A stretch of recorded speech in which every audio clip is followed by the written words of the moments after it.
Right. Now, this is a very exciting panel with quite a few very innovative businesses here on stage. So without further ado, I'd like to just very briefly introduce each one of them. So next to me, we have Marisa from Stripe. Samina from Square. Then, of course, we have Prasangi from Wise. We have Manuel from Nium. We have Pranav from Airwallex. And we have Marisa from Stripe. And all of these firms have one thing in common. They're payments firms, and they deal with the challenge of cross-border in one shape or another. And this session is really all about the lessons learned from these businesses, how they manage to grow, particularly in regulatory diverse environments where technology is also very, very different per market, and how they also managed to create this innovation culture that kept on growing and changing the way they operate and adding new values and features with the whole purpose of doing a better job for retail and business customers. And that is really something that we actually truly see also influencing the actual traditional financial world, which maybe 10, 15, 20 years ago hasn't always thought along those lines. So I'd just like to invite you maybe to start off sharing with us, how was it for your business to operate in a different regulatory regime? And how was maybe the infrastructure and technology one of the key ingredients to make it work better? Just kick us off there. Yeah, I'm happy to kick us off. So, hi, as you mentioned, I'm Samina from Square. We are a global company. We operate in 8 different markets around the world, and we're a tech company that helps businesses with commerce and financial services solutions start, run, and grow. So, actually, the majority of the businesses that we serve are operating domestically. So, the majority of their payments activity is domestic. And as we are thinking about expanding globally and entering new markets, we look at a couple of different factors. One is, how can we serve the needs well of business owners in that market? Do we have good product market fit? We're also looking at the tech infrastructure, and is it something that we can easily operate with, or is it challenging? And we look at the regulatory environment as well. And they're key factors. And so most recently, we've launched in Ireland, France, and Spain, but we also operate in Japan, Canada, Australia, the US, and the UK. So very different regulatory landscapes. I spent a lot of my career out in Australia, very different regulatory landscapes. So I think what's most important for a tech company when you are looking to expand and go global is, how can you do that with the economies of scale? And a lot of that is about the tech. And then when it comes to going local and looking at things like the regulatory landscape, is how do you navigate that? How do you utilize what you already have? But what are some of those important needs in those markets? And it will always come back to building relationships and understanding that market when it comes to regulation. So building relationships with those regulators, because providers like us are generally challenging the status quo when we're entering a new market. So what's most important is that regulator are understanding your purpose, how it's benefiting the economy, how it's benefiting small businesses for the likes of Square and the economy overall, and how we can work with regulators to understand how we operate. And so roles like mine, and in each of the markets that we have, we spend a lot of time working really closely, educating, influencing, and trying to get the best outcomes. Excellent. Now, Prasangi, when we think about Wise, very established business, and the premise of really bringing that transparency and value to the clients and to the consumers. And I remember years ago when I negotiated the first payments law and then the second one at European level, it was all about suddenly bringing transparency in where there hadn't been any before. And I know Wise has been holding up the flag on that one, and so has the G20 follow suit in terms of the requirements. So tell us about your journey with Wise and how you felt that maybe infrastructure regulation and also the innovation culture has been able to advance your business into new markets. Yeah, sure. So I work in Wise Platform, which is the part of the business that we take the market-leading global payment infrastructure out to partners like banks, financial institutions, and enterprises. And one of the really great things is through that, we can really champion this cause of transparency. So transparency in terms of payments is a really key pillar for Wise, and what that looks like is, that's what our customers want from us in terms of understanding the true cost of transfers, in terms of thinking about how long it's going to take. So being really clear in terms of what that overall cost and how much of the payment is actually going to be reaching their end users.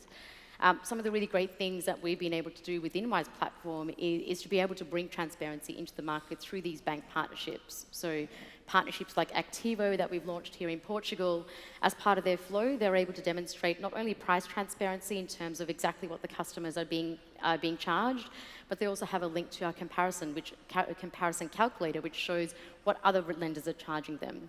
Recently in Indonesia, we have Bank Mandiri, and they really started to pioneer and bring transparency into the Indonesian market. So what we see really, a really great thing about Wise platform is we can bring this concept of transparency and really start opening and shaping out industries and markets like Indonesia, for example. So yeah, we see transparency as being a really great thing that Wise platform can bring.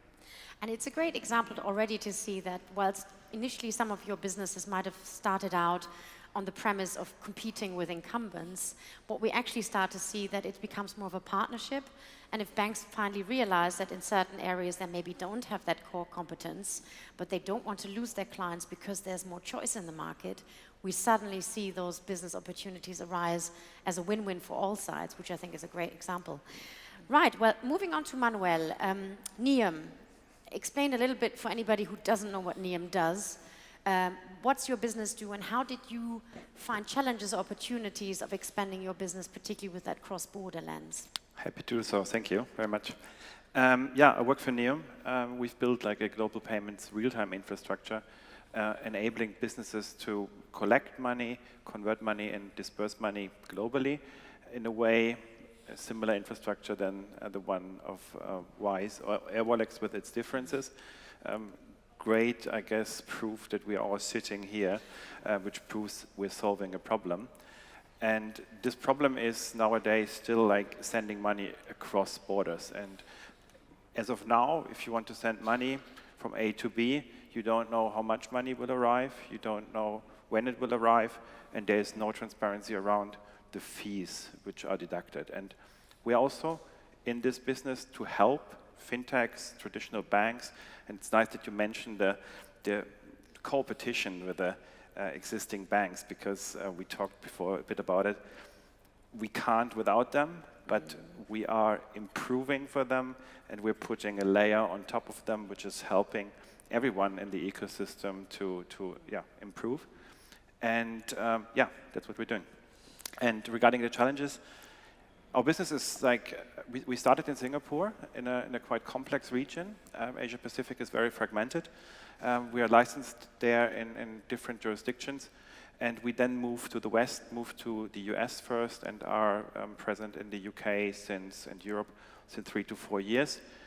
Every region has its differences, and every regulator has its differences.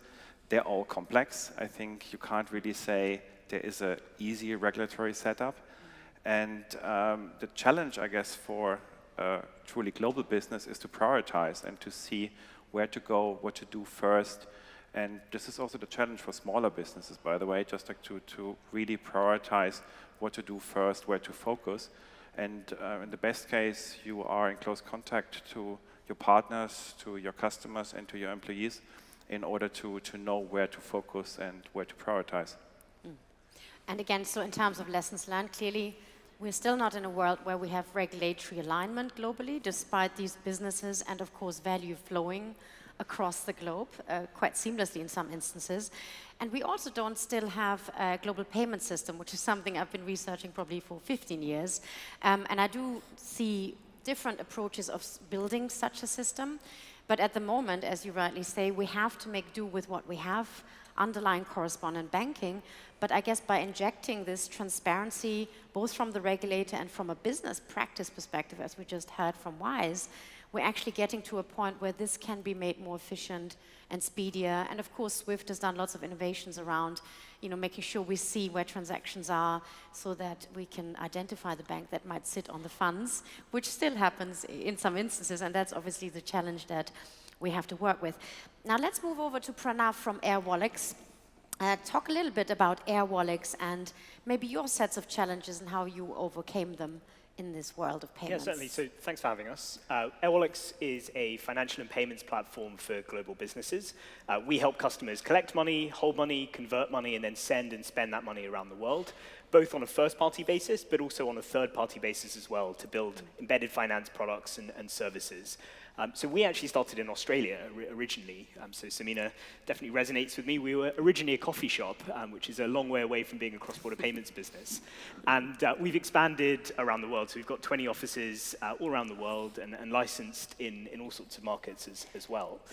I think, to go back to what you said a minute ago, we live in an unbelievably globalized world with a very localized and fragmented financial system. And so we view our mission as being creating a simple, transparent, and easy way for businesses of all sizes to abstract away the underlying complexity of regulation or financial partnerships and focus a bit more on actually doing the business. We're a very regulated business, so we have 65 licenses and permissions around the world. We're constantly getting more. So this year we're focusing a lot on Latin America. We acquired a business in Mexico at the end of last year, on the Middle East. So I've got a team now in Israel, and we're investing quite heavily in that region. And then obviously also in Asia, where we're very strong, but we see a lot of opportunity to do more. I think what's happening in Asia, particularly as you look at how instant payments are evolving to be not just national, but actually regional, collaborations between places like Malaysia and Singapore, for example, give people like us huge opportunities because the banks and the legacy financial institutions aren't moving fast enough to try and surface those innovations to consumers and businesses. So yeah, I think it's been a great ride the last 7 or 8 years, and we're only just scratching the surface. Excellent. So again, maybe in terms of lessons learned for anybody thinking of building a business in that space, we have had faster payment innovation a long time ago in the UK. We exported it around the world. We have 60, 70 jurisdictions already running on those systems. We heard earlier this morning from Lord Hammond that we have actually got open banking. We gave the trend into more than 60 markets already. So these things are all happening already. And having that better infrastructure at a domestic level, as well as regional initiatives, which are finally coming into play. I remember 10 years ago, UAE was building some system and it wasn't delivered. It took time, but now certain regions have really realized the benefit to trade by having those regional systems. I see as a next level actually connecting regional systems in an inter-regional way, and that might be at some point even with central bank digital currencies. I do think we finally see some innovation being executed to enable this connectivity. Now, Marisa, tell us about Stripe's journey and maybe some examples of regions that have actually delivered quite a lot of innovation, and they're not so far away from here. Yeah, well, it's great to be here. Thank you so much. So, I think it's a really exciting time to be in payments, perhaps the most exciting time in recent memory. There's so much that's changing. I think we're in a period of rapid innovation, and sort of building on what Pranav was saying, not only do we see that there's hyper-fragmented local markets, but each market is innovating at a really rapid pace. And so when I think about Stripe, we serve millions of businesses around the world of all sizes, from the small startup to the largest companies in the world. And what they all have in common is that they're trying to deal with this innovation, trying to figure out, how do I take this innovation that's coming from around the world, what's going to matter to me? How do I navigate these trends? And so, how do I find a partner that I can rely on to help me navigate this innovative landscape? And so that's really what's at the forefront of my mind when I'm thinking about, okay, payments for the next 10 years. And what I kind of see when I look at this is that all the trends that we're kind of mentioning on this panel, whether it's the rise of things like soft POS, which are changing merchant acceptance, the rise of cross-border payments that are changing the way global businesses work, the rise of things like real-time payments and local bank-based payment methods, which are changing the ways consumers pay. All of these trends are intersecting, and I think we should see kind of Cambrian explosion in the next 10 years of new business models, new ways of working, and businesses are going to have to adapt. And so that's really what we're helping power with Stripe. And to your point on kind of innovation locally, I think sometimes we think we have to look really far for innovation. And, we talk about things like, what India is doing with UPI and what Brazil is doing with Pix as incredible examples of innovation, and they are. But we don't always have to look that far to see innovation happening. And just on our doorstep right now across Europe, there's an enormous rise in bank-to-bank, account-to-account payment methods that are actually bank-led. And so it's this interesting example of co-innovating with banks, where banks are driving, like things like Twint, like Swish, like Bizoom, that are these really interesting examples of innovation that I think are going to also shape the payment landscape. So very exciting time to be in payments overall. Excellent. So maybe just a few words on this more closer to home development. I mean, I was involved in designing the SEPA schemes. How long was that ago? 15 years ago? I don't even remember. And now we have regulation mandating SEPA instant payments, which of course opens up the market for all players. Yeah. It's not only for banks. And usually it's the non-bank players that are much faster to the game to deliver it. And the banks sometimes struggle. So SEPA instant is a huge enabler in that space. Also the whole context around moving into open banking account to account, simply for merchants, smaller merchants, having payment from account directly onto your account as opposed to paying card fees, waiting for settlement. It gives you that cash flow that actually many merchants would have needed during the pandemic.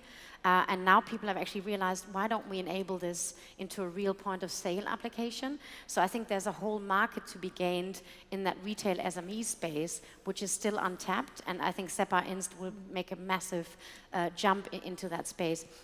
Now, of course, the other thing is that we need sort of the infrastructure, right? We talked about the infrastructure, the schemes, the systems, and the network. I recently published a report on Ubiquitech, because I think for the UK to be a digital economy like any other digital economy, we need to have digital access. We need 5G, we need fast internet broadband, and we need the population, businesses, and users to be digitally skilled to interact. And I think that's something where maybe you can give some examples where you felt these countries were really ready for this. We've seen lots of what used to be emerging countries have done this extra leap into digitization, whilst maybe some older school countries are still struggling with faster payments and mobile access in certain aspects. So how did the infrastructure capability, both from a network coverage and a payment system perspective, really tell your business, this is the market we want to get into? Who wants to comment on that? Maybe I can jump in a little bit. I think for Wise, I mean, this whole concept of speed and instant is really important for us. And it's something that we see our customers really driving and wanting, whether it's, you know, for consumers or small to medium customers. And it's something that we invest in. So we look at it in terms of the infrastructure, whether it's partnering with local payment providers in the market that allows us to get to one of our value propositions, which is 60% of our transfers are considered instant, and we define instant as being within 20 seconds. But we also then have 4 direct connections into the central banks, which allows us to access things like PIX or NPP or the faster payment system. And what that allows us in platform space is to be able to offer this capability to partners, whether it's banks, whether it's enterprises, or whether it's, you know, digital players as well in the market. So this whole concept of this infrastructure we're really providing is how can we then enable that to other partners globally. Excellent.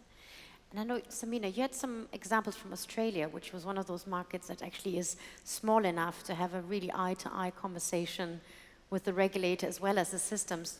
Share a little bit about your experience there. Yeah, I think one of, operating in a market like Australia, it is a very expansive landscape, which is, you know, unless you've been there, it's probably hard to really understand, but it is a huge landscape with very concentrated populations. So part of the challenge around the infrastructure there is around having a reliable internet network nationally, and so the government's been working on that. But where someone like Square can come in is actually having solutions that are accessible to everybody anywhere. So when we launched in Australia, we were the first payments company to enable somebody to get set up without actually going and stepping into a bank branch, which, you know, today is just obvious. You can download an app and start accepting payments, you know, within minutes. But when we launched back in Australia, that was revolutionizing the payments landscape. And so a big part of our narrative in Australia is actually that accessibility and not relying on, you know, banks' infrastructure, being able to order hardware online, now being able to download an app and accept payments on your phone. And so it's very interesting navigating those very different challenges that we see in each of the different markets that we operate in.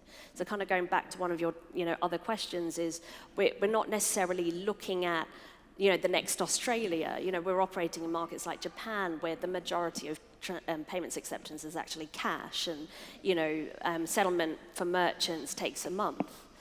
You know, that is the norm that we're dealing with. Lots to improve there. Yeah. Lots to improve, and you know, the government have had programs like METI to try and encourage the adoption of digital payments.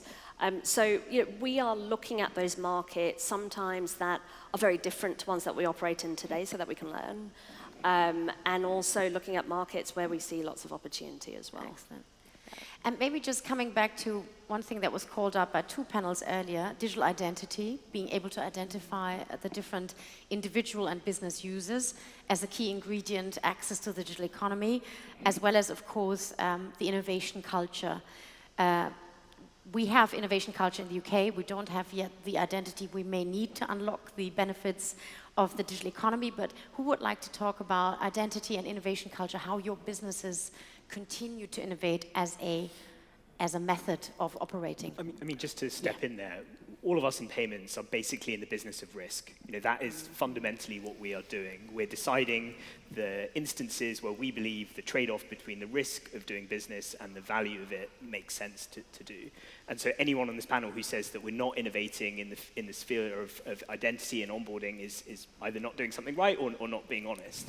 I think from our point of view, a big part of the value that we add is being able to, again, abstract away some of the regional or local differences and nuances into a more consolidated approach where a merchant doesn't have to worry about how, you know, what do I need to do to be compliant in the UK or in the US, but rather we as the payment provider help them and guide them on the journey.